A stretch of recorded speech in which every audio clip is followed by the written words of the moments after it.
جنید جمشید سے ملنے ان کے ڈیفنس کراچی میں واقع گھر پہنچے۔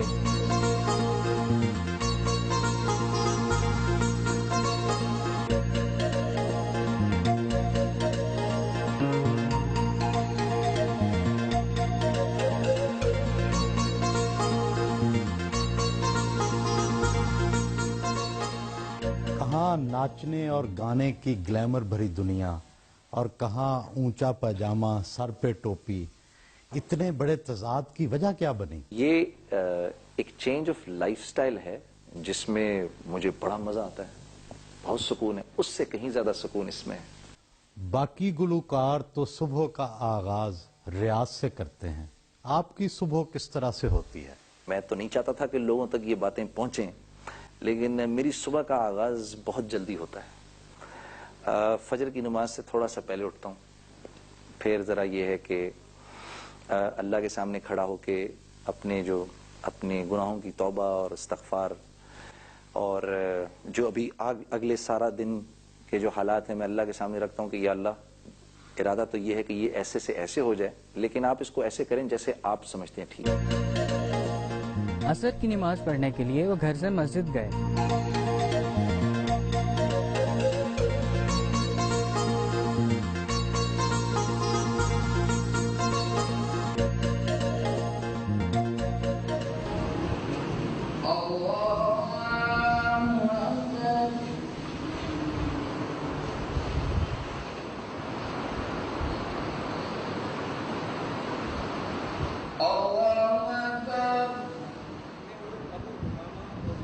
نماز کے بعد انہوں نے مسجد میں موجود لوگوں سے دینی گفتگو کی۔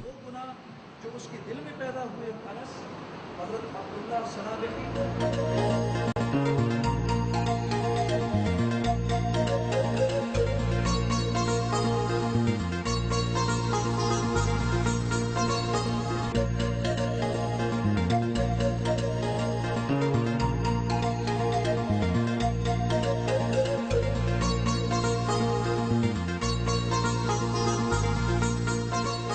تیار ہو کر جم کے لیے روانہ ہوئے۔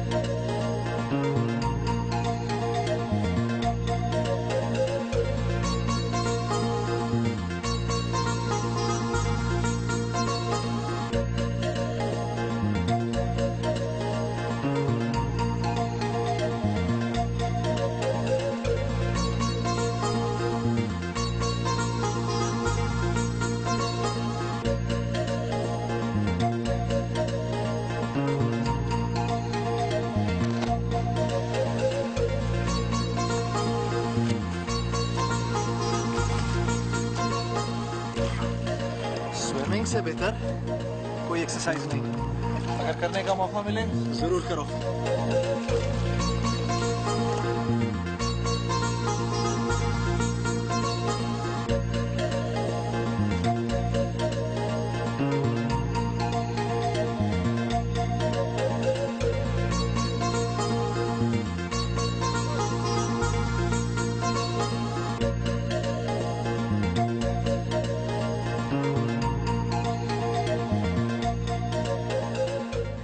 جنید کو گانے سے زیادہ گٹار بجانے کا بہت شوق تھا، بس وہ جب گٹار پہ دھنیں نکلتی ہیں تو آٹومیٹک آواز بھی ساتھ دیتی ہے، پھر ماشاءاللہ گانا شروع کر دیا گروپ۔ یہ جب ہم یہاں سے گئے، میں اور یہ عمرہ کے لیے گئے ہوئے تھے، جہاز میں خود لے کے گیا تھا، تو یہ ساتھ گئے تو انہوں نے جنید سے فرمائش کی، تو جنید نے کہا ماما میرے لیے آپ گٹار لائیے گا۔ تو جب ہم واپس آئے وہاں سے تو یہ بڑے یعنی لوگ اور چیزیں خریدتے ہیں، یہ گٹار کی تلاش میں گھومتی پھرتی تھی۔ تو نماز روزہ تو ہم شروع سے ہی کرتے، مگر مسجد کا ایک رخ جو تھا، اللہ کا گھر، وہاں کا رخ انہوں نے پہلے اختیار کیا۔ الحمدللہ خدا ان کے دم کو سلامت رکھے۔ جب یہ اس حلقے میں تھے، جب بھی میں ان کے ساتھ ساتھ ہوا کرتی تھی، ہر جگہ دبئی تک ان کے شو دیکھنے میں ان کے ساتھ جاتی تھی، اور اب ماشاءاللہ جس جگہ یہ اب ہیں، اور آپ میرے کو یہ اندازہ لگا سکتے ہیں کہ ابھی میں ان کے پیچھے پیچھے چل رہی ہوں۔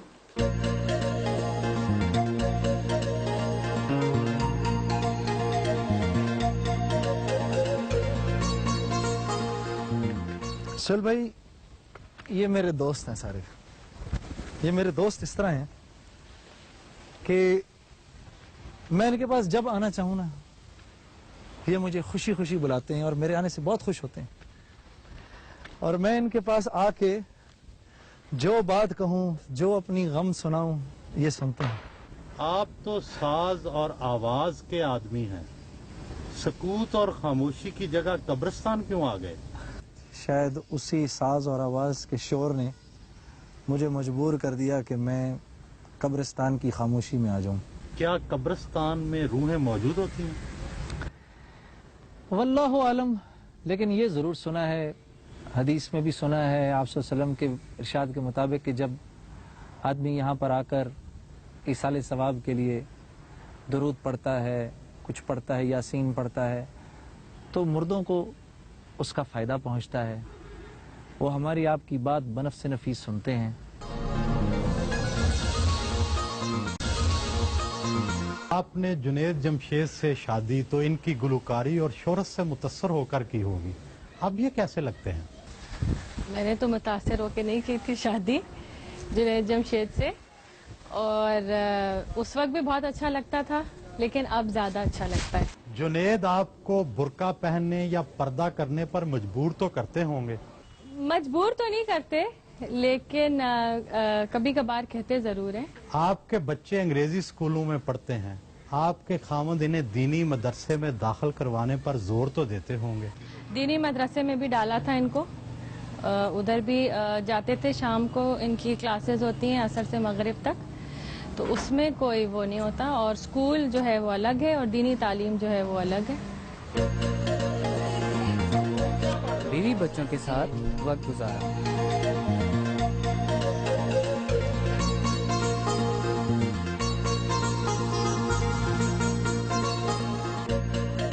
کہاں روشنیوں کی دنیا، خواتین پرستاروں کا ہجوم، اور کہاں چلے اور مذہبی اجتماعات میں شرکت۔ اتنی بڑی تبدیلی تو نفسیاتی مسائل بھی پیدا کر دیتی ہے۔ نفسیاتی مسائل پیدا ہو جاتے ہیں، اور یہی وجہ ہے کہ جب شروع میں اس طرف آیا تو دل نہیں مانا، اندر سے کسی چیز نے کہا کہ یہ تم اتنے رنگ و بو کی محفل اور پرستار اتنے سارے، وہی اصل ہے، تو واپس چلا گیا میں۔ لیکن پھر یہ ہے کہ اس لائن کا ایک دفعہ مزہ آ جائے، اللہ سے دوستی کا ایک دفعہ مزہ آ جائے، تو وہ پھر چین سے بیٹھنے نہیں دیتا، وہ آدمی کو واپس کھینچ لیتا ہے۔ ساری عمر تو کٹی عشق بتا میں مومن، آخری عمر میں کیا خاک مسلمان ہوں گے۔ کچھ نوجوان اعتراض کرتے ہیں کہ آپ نے خود تو سب کچھ دیکھ لیا، اب ہمیں نصیحتیں کرتے ہیں۔ اللہ اکبر۔ بات یہ ہے کہ یہ نوجوان جو اعتراض کر رہے ہیں، اگر تو یہ سمجھ رہے ہیں کہ میری عمر میں آ کے وہی سب کچھ کرنے کو دل نہیں کرتا، تو یہ ان کی سب سے بڑی بیوقوفی ہے۔ نامور پیغمبر حضرت داؤد علیہ السلام کی خوبصورت آواز کے حوالے سے لحن داؤدی مشہور ہے، اسلام میں گانے کے حوالے سے پھر کیا حدود و قیود ہیں؟ لہن داؤدی کی شہرت ان کے زبور پڑھنے سے تھی۔ حضرت داؤد علیہ السلام کے زمانے میں موسیقی کا بڑا زور تھا، بہت زیادہ زور تھا، اور یہی ڈھول تاشے سب کچھ، ادھر بہت زیادہ بہتات تھی۔ تو جس زمانے میں جس چیز کا زور ہو، اللہ جل شانہ اپنے پیغمبر کو وہی چیز بدرجہ اتم دے کر تو بھیجتے۔ آپ کی دعوت تبلیغ سے کتنے لوگ مسلمان ہوئے، یا پھر کتنے مسلمان مذہب کی طرف متوجہ ہوئے؟ اللہ اکبر۔ غیر مسلم اسلام کی طرف اسلام کی دعوت سے نہیں آتے، مسلمانوں کے طور طریقوں، معاملات، اخلاقیات اور معاشرت کو دیکھ کر آتے ہیں۔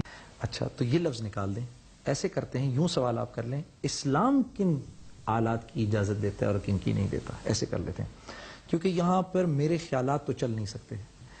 تو یہ ہے کہ ہمارے جو حضرات بتاتے ہیں، اور ہمارے حضرات پرانے 1400 سال کے ریفرنسز کو سامنے رکھ کے بتاتے ہیں کہ اس دف کی تو اجازت ہے جو کہ ایک طرف سے خالی ہو، اس دف کو بجانے کی اجازت ہے۔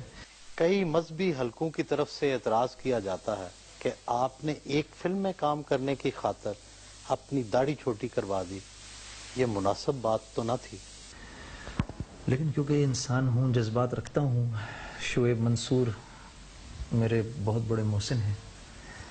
انہوں نے کہا اور کئی دفعہ کہا اور بڑی محبت سے کہا، اور میری خوش قسمتی کہ کہاں تو ساری زندگی وہ میرے ہی کام آتے رہے، میرے لیے نغمے بنائے، گانے بنائے، کہ اس نے کئی البمز کے گانے میرے لیے لکھ ڈالے اور 1 روپیہ نہیں لیا مجھ سے، اور میں ہی ان سے کماتا رہا، میں ہی ان سے شہرت لیتا رہا.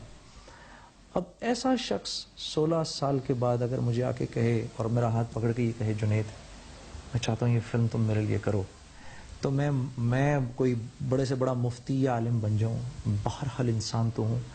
میں نے کہا یار انہوں نے میرے سے زندگی میں پہلی دفعہ کوئی میرے سے فیور مانگا ہے، اور یہ اس پر کہ میں 16 سال شعیب صاحب کی منتیں کرتا رہا کہ مجھے میرے ساتھ فلم کر لیجئے، فلم کر لیجئے، فلم کر لیجئے.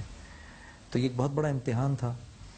پھر جب یہ میں نے داڑھی ٹرم کرا لی، چھوٹی کرا لی، لیکن پھر میرے سے ہوا نہیں. میں نے بڑی کوشش کی، میرا اللہ شاہد ہے، میں نے بہت کوشش کی اس فلم کے لیے کام کروں، مجھ سے ہو نہیں سکا. اندر کوئی چیز ایسی تھی جو مجھ سے کہتی تھی کہ تیرے اوپر اللہ اور اس کے رسول کا زیادہ حق ہے بجائے اس کے کہ کسی دوسرے انسان کا. اور یہ ایک بہت بڑی جنگ تھی جس میں بہرحال پھر میں نے شعیب کے آگے گھٹنے ٹیک کے میں نے ہاتھ جوڑ کے معافی مانگی، سر مجھ سے نہ کریں، یہ مجھ سے نہیں ہوگا. یہ اصل حقیقت ہے اس کی. تبلیغی جماعت سے تعلق رکھنے والے حضرات پر اعتراض کیا جاتا ہے کہ وہ اخبارات نہیں پڑھتے، حتیٰ کہ مسلمانوں کے کشمیر، عراق اور افغانستان جیسے سلگتے مسائل پر بات نہیں کرتے. ایسا کیوں؟ اب آپ اخبار پڑھیں تو اخبار کے اندر اخبارات میں کیا ہے؟ 2 چیزوں میں سے ایک چیز ضرور ہوتی ہے اخبار میں. یا تو کسی کی غیبت ہوتی ہے، یا آپ کسی کے پیچھے اس کی بات کریں تو وہ غیبت ہو گئی، یا اس میں تہمت ہوتی ہے جو سچائی نہیں ہوتی. یا غیبت ہے یا تہمت ہے. تو میں تو لوگوں کو اللہ کی طرف بلانے جا رہا ہوں، تو میں کیسے غیبت کا مرتکب ہوں اور میں کیسے تہمت لگاؤں کسی اور کے اوپر؟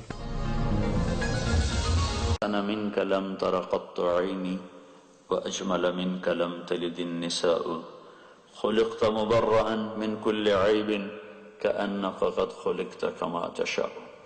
جلوائے جانا جلوائے جانا جلوائے جانا جلوائے جانا مولاي صل وسلم دائما ابدا على حبيبك خير خلق كلهم مولاي صل وسلم دائما ابدا على حبيبك خير خلق كلهم. نہ کوئی آپ سا ہوگا نہ کوئی آپ جیسا تھا، کوئی یوسف سے پوچھے مصطفیٰ کا حسن کیسا تھا. زمین و آسمان میں کوئی بھی مثال نہ